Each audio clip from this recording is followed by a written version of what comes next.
Kumpul mainan, kumpul kenangan. Selamat datang ke video SM Collector bersama saya, Amir Zuhair. Hari ini kita akan review Bobo Boy musim 3. Yeah! Enjoy.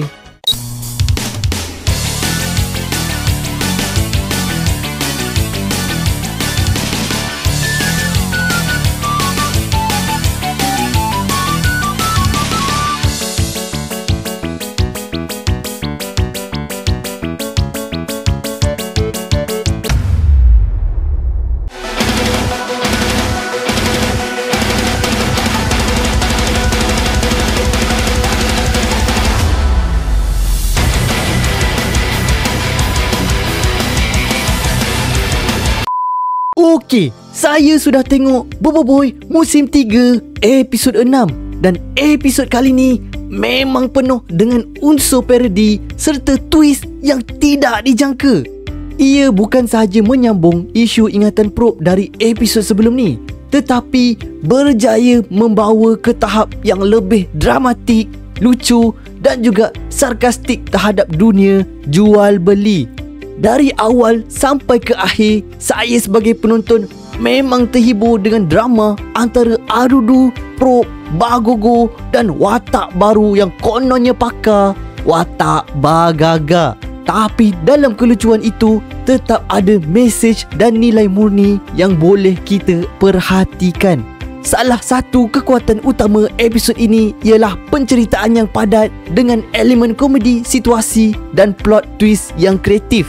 Skripnya penuh dengan dialog spontan yang lucu dan sindiran sosial. Teknik storytelling twist upon twist di mana kita fikir Bagaga hanyalah Bagogo yang menyamar, tapi rupa-rupanya mereka memang dua individu yang berbeza. Memang kelakar. Namun dari sudut negatifnya, penceritaan episod ini agak terlalu panjang untuk satu isu je, masalah memori probe. Walaupun lawak-lawak yang diselitkan berjaya mengekalkan perhatian penonton, ada juga momen yang terasa sedikit berulang, terutamanya babak berbalas dialog antara Adudu dan Bagogo yang mungkin boleh dipendekkan. Selain itu, tiada perkembangan besar terhadap plot utama. Dari segi visual, animasi dalam episod ini kekal konsisten dengan standard monster. Pergerakan watak, ekspresi muka dan suasana dalam markas Adudu digambarkan dengan baik. Namun, kerana episod ini sangat banyak tertumpu kepada dialog dan interaksi dalam satu lokasi, kita tak dapat menikmati visual aksi atau perubahan suasana yang pelbagai.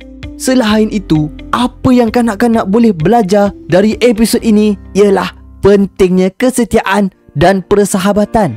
Walaupun Probe mengalami hilang ingatan, kita dapat lihat Adudu tetap berusaha mencari jalan untuk membantu rakannya tu.